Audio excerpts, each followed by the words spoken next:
Assalamualaikum warahmatullahi wabarakatuh. Hai adik-adik para pejuang Olimpiade Biologi. Jadi hari ini kita akan lanjut membahas contoh soal Olimpiade Biologi khususnya materi metabolisme. Nah, hari ini kita akan membahas contoh soal terkait respirasi seluler. Oke, langsung saja soal nomor 4. Gradien proton antara ruang antar membran dan matriks mitokondria menjadi daya penggerak proton yang berfungsi dalam sintesis ATP. Nah, proton yang diakumulasi di ruang antar membran pada mitokondria berasal dari oksidasi molekul titik-titik yang terjadi di sitoplasma. Apakah A, NADH, B, O2, C, H2O, D, FADH, atau E, glukosa. Nah, adik-adik, jadi soal ini adalah soal terkait proses transport elektron yang berlangsung di membran dalam mitokondria. Jadi proses transport elektron ini merupakan tahapan terakhir dari respirasi seluler. Nah, setelah proses transport elektron, masih ada proses kemiosmosis untuk menghasilkan ATP. Untuk kemiosmosis itu nantinya akan memanfaatkan gradien konsentrasi dari H+, dari ruang antar membran ke matriks mitokondria, seperti yang dijelaskan di soal ini ya. Jadi gradien proton antara ruang antar membran dan matriks mitokondria itulah yang dimanfaatkan untuk memproduksi ATP. Nah, bagaimana gradien proton itu dihasilkan? Bagaimana bisa di ruang antar membran itu H+-nya lebih tinggi konsentrasinya dibandingkan matriks mitokondria? Nah, perbedaan konsentrasi ini bisa terjadi karena adanya proses transport elektron pada membran dalam mitokondria. Nah, di soal ini ditanyakan rantai transport elektron atau proses transport elektron itu sebenarnya karena adanya molekul yang teroksidasi. Oke, nah pertanyaannya sebenarnya molekul yang teroksidasi itu molekul apa? Jadi kita tentu harus paham juga ya sebenarnya apa sih perbedaan antara oksidasi dan reduksi. Nah, oksidasi adalah proses di mana suatu zat kehilangan elektronnya. Sedangkan kalau reduksi adalah suatu proses di mana suatu zat itu memperoleh elektron. Jadi kalau misalnya ada suatu molekul yang teroksidasi, berarti molekul itu kehilangan elektron. Kalau ada suatu molekul yang tereduksi, berarti molekul itu menerima elektron. Nah, kita lihat contoh di sini. Ini adalah review dari proses respirasi seluler, ada glikolisis, dekarboksilasi oksidatif, kemudian ada siklus Krebs, dan ada elektron transport serta kemiosmosis. Nah, ini contoh dari proses, ini gambar proses siklus Krebs. Kita lihat di sini NAD+, NAD+ menerima elektron, berarti NAD+ ini tereduksi, lalu membentuk NADH. Seperti itu ya, jadi NAD+ tereduksi di sini, jadi begitu juga dengan FAD. FAD ini tereduksi, dia menerima elektron dan membentuk FADH2.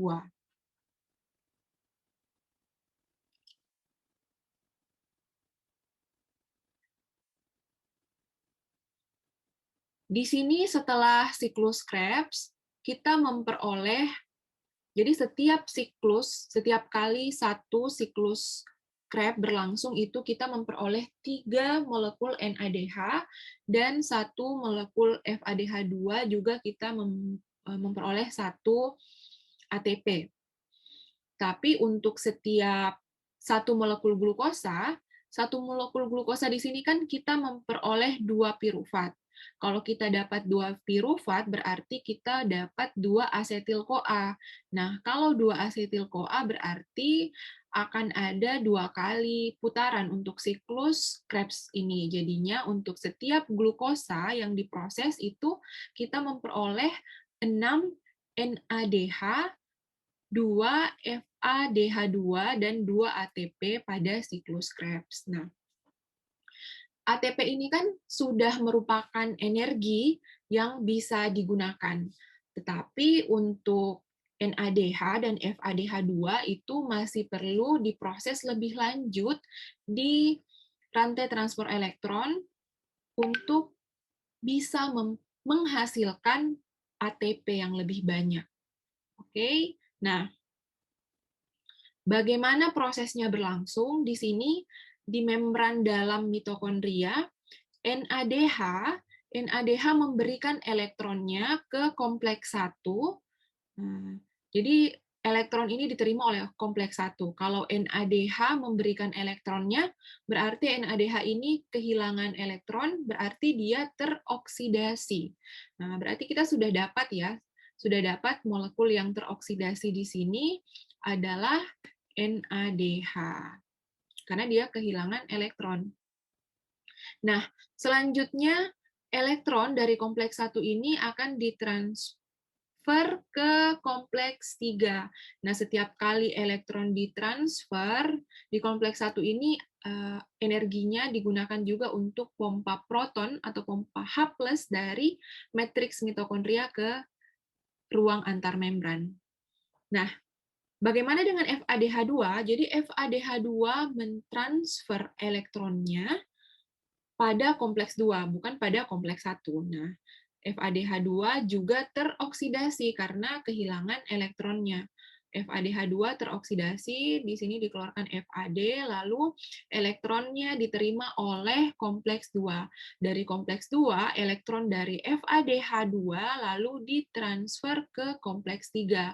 Dari kompleks 3 ditransfer ke kompleks 4, dari kompleks 4 lalu elektronnya diterima oleh akseptor elektron terakhir, itu adalah O2. Nah, O2 bereaksi dengan H+ membentuk H2O. Oke, jadi itu secara ringkas bagaimana proses transfer elektron pada membran dalam mitokondria. Nah, kita lihat lagi di sini.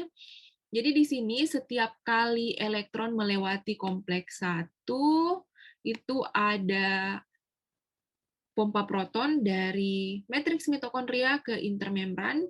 Kalau di kompleks 2 ini tidak ada pompa proton, kalau kompleks 3 juga ada pompa proton, dan di kompleks 4 juga ada pompa proton. Nah, pompa proton inilah yang menyebabkan adanya perbedaan konsentrasi H+.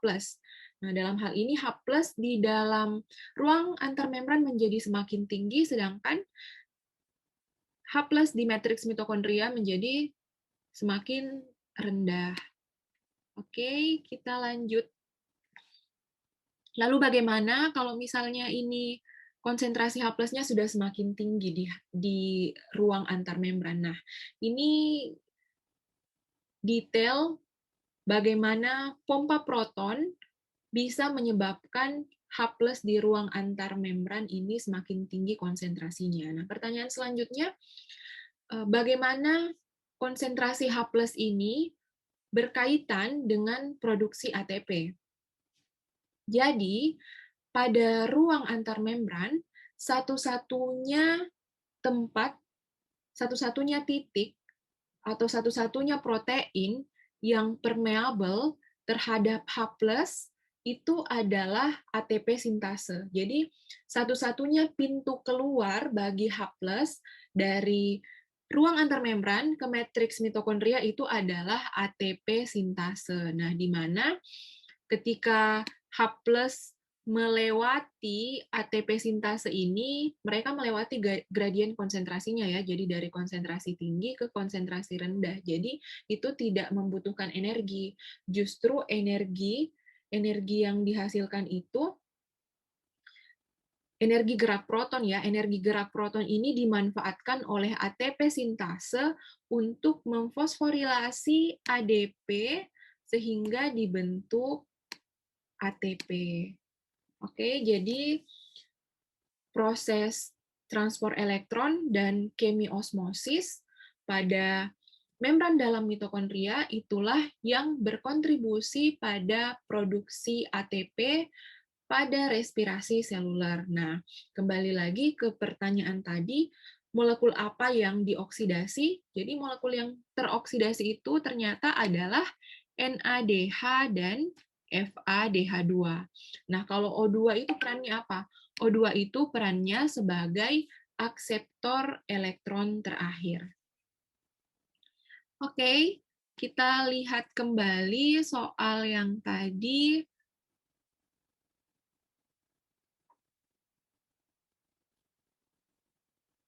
Nah, ini tadi kita sudah bahas dasar materinya ya.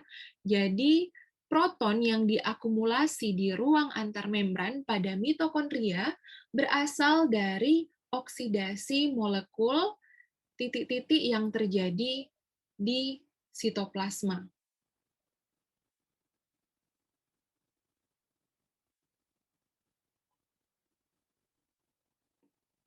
Oke, di sini kita langsung eliminasi jawaban yang tidak tepat ya. O2 ini jelas bukan, karena O2 ini adalah akseptor elektron terakhir. Kemudian H2O ini jelas bukan ya. Nah, tadi kita bahas bahwa di membran dalam mitokondria ada NADH2, bukan NADH2 ya, tapi NADH dan FADH2 yang teroksidasi. Dalam hal ini yang memberikan elektronnya pada kompleks 1 dan kompleks 2. Nah, di sini ada FADH, ini tidak tepat ya. Nah, sekarang tersisa NADH dan glukosa. Kalau dari soal, di sini dikatakan proton yang diakumulasi di ruang antarmembran pada mitokondria berasal dari oksidasi molekul titik-titik yang terjadi di sitoplasma. Nah, proses apa yang berlangsung di sitoplasma? Di sitoplasma kan berlangsung proses glikolisis. Nah, glikolisis ini mengubah glukosa menjadi asam pirufat. Jadi kita memperoleh 2 molekul asam pirufat, lalu kita juga memperoleh 2 NADH, dan kita memperoleh 2 ATP. Oke? Nah, pada proses glikolisis ini, glukosa, molekul-molekul glukosa ini kehilangan elektronnya. Jadi NAD+ direduksi membentuk NADH. Jadi yang teroksidasi di sitoplasma itu adalah glukosa. Oke, jadi jangan terkecoh untuk memilih NADH, tetapi adik-adik juga harus paham bahwa pada rantai transport elektron yang berperan sebagai carrier elektron adalah NADH dan FADH2, dan NADH ini teroksidasi, kehilangan elektronnya, memberikan elektronnya ke protein pada membran dalam mitokondria yang berperan dalam proses transfer elektron. Nah, tetapi untuk soal ini yang lebih tepat jawabannya adalah glukosa, karena asal dari elektron yang dimiliki oleh NADH ini adalah berasal dari glukosa. Jadi di sitoplasma ini awalnya adalah NAD+. Jadi molekul NAD+ di sitoplasma itu tereduksi. Nah, siapa yang teroksidasi itu molekul glukosa. Oke, jadi demikian untuk pembahasan soal terkait transfer elektron dari respirasi seluler. Semoga apa yang kita bahas dan kita diskusikan pada video kali ini bisa dipahami dan bisa bermanfaat untuk persiapan adik-adik menghadapi Olimpiade Biologi. Jadi sekali lagi, untuk materi metabolisme, adik-adik harus paham tentang bagaimana sih sebenarnya respirasi seluler itu berlangsung, bagaimana tahapan-tahapannya, lalu bagaimana mekanisme transfer elektron. Untuk fotosintesis juga penting untuk paham bagaimana perbedaan konsentrasi H+ pada ruang tilakoid itu berpengaruh terhadap produksi ATP pada stroma. Jadi ada kesamaannya juga dengan pompa proton di mitokondria. Oke, jadi untuk perbandingan antara pompa proton pada proses fotosintesis dan pompa proton pada respirasi seluler, insya Allah kita akan bahas pada video selanjutnya. Oke, demikian untuk pembahasan kita kali ini. Wassalamualaikum warahmatullahi wabarakatuh.